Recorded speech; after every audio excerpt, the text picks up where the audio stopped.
To some people, Halloween is one day of the year. To others, it encompasses the entire month of October. So, although this spread is titled Halloween Party, it's pretty much an ongoing theme here at INCWorks for much of the season. You might be looking at that black scrapbook and wondering, why isn't the cover decorated? Simply put, I don't have a plan for that yet. I figured it could wait until after all the pages are completed. The first page is also blank. Later, I'll list each spread's theme there. Back in September, the original plan for this book was to do a series called 13 Spreads of Halloween. But in order for it to be done by October 31st, I'd have had to start it in July.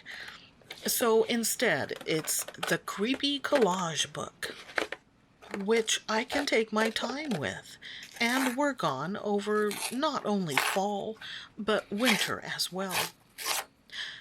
That's a thin sheet of mulberry paper. I probably should have used only half of that, since I ended up covering a good amount. Plus, tearing leaves a nice wispy edge. But I don't always think that far ahead.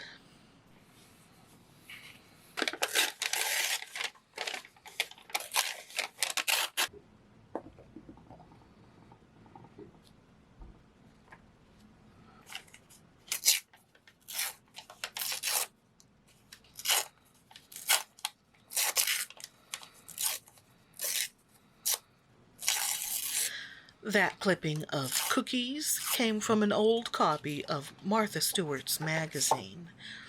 She used to put out a dedicated Halloween issue. Those days are past, but at least it provided material for my folder of magazine clippings. Online content is great and all, but you can't cut it out and tape it in a cheap journal. Well, you can if you have a working printer, but we don't.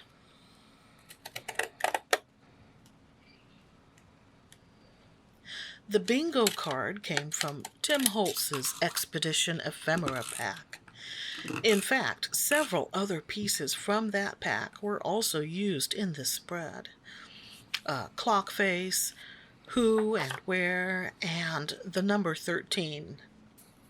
A handful of items came from the Halloween Ephemera book I showed in a previous video.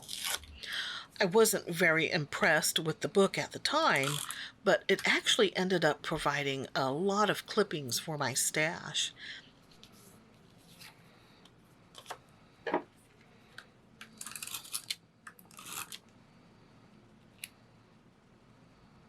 Then there's some cardstock in neutral shades. At the time of ordering those, I thought they would come as 6x6, but what I received was 12x12, so it turned out to be a better deal than I initially thought.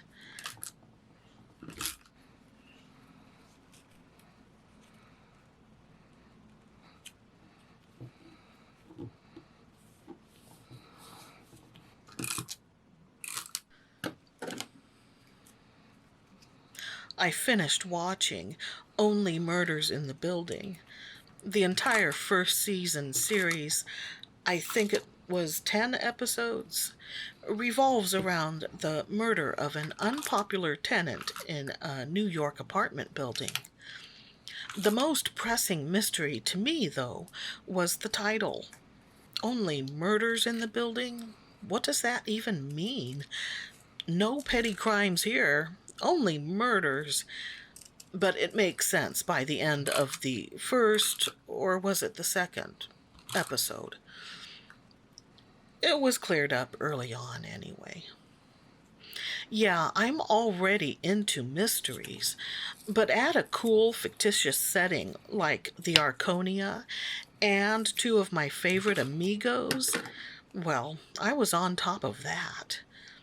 just as I was on top of the latest season of Great British Baking Show. So, although producer Mike was out of state for a couple of weeks, which was a bummer, I found comfort in my streaming options. Yay for Fire TV! This video was not sponsored.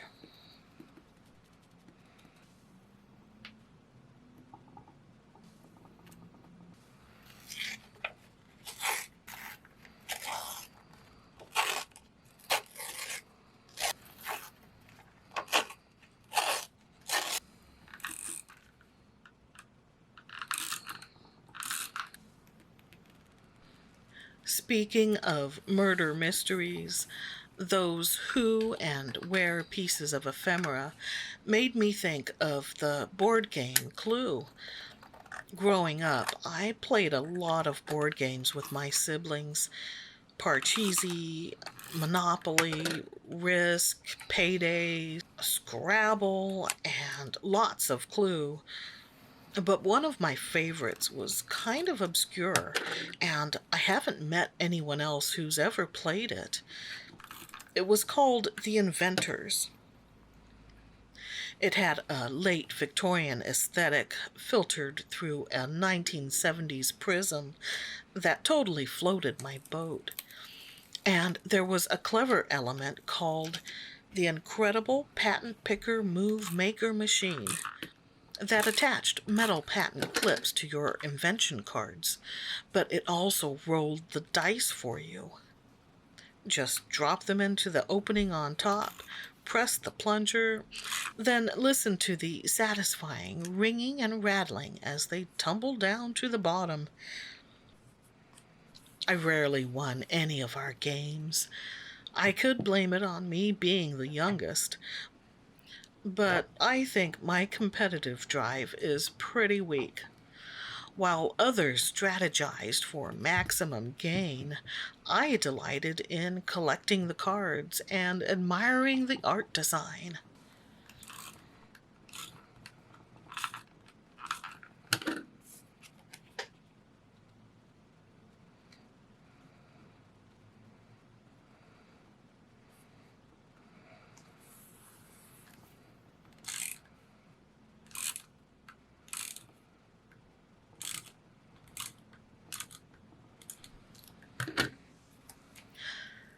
I haven't been completely happy with the adhesive I'm using there.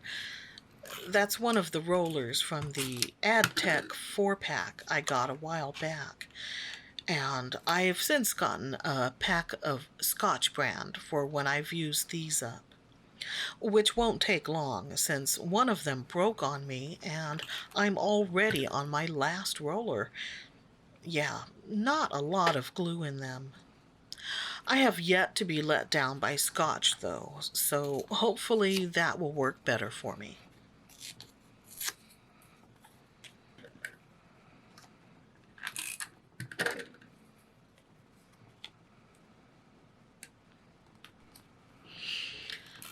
For a while now, I haven't had the energy to throw a proper Halloween party, so we found other ways to celebrate the season. This time of year, there is a pumpkin steam train ride in a town called Chehalis. When we went several years ago, they provided cookies and hot cider at the depot. We chose to sit in one of the open cars, and it was a very pleasant half-hour ride through some of the Chehalis Valley farmland. Afterward, we each got to grab a pumpkin to take home. The outing was enhanced with a stop at Burgerville for a Tillamook cheddar burger and a Marionberry shake. Yum!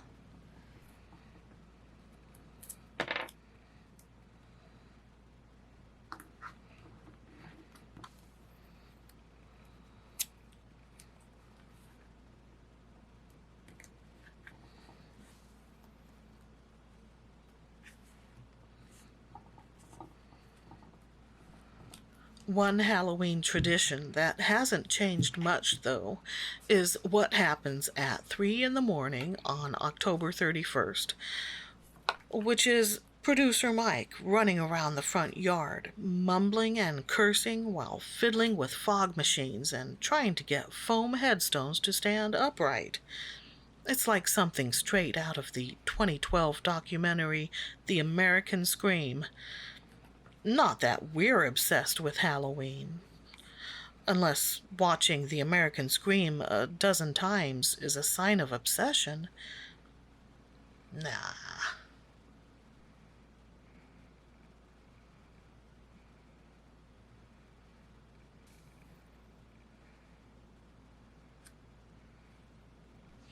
I'm happy to share this Halloweeny collage with you. We've had stormy weather here recently, and the leaves being blown around by sudden gusts have made the autumnal atmosphere complete. Happy fall and well wishes to all. Until next time, savor the small moments and stay artsy, my friends.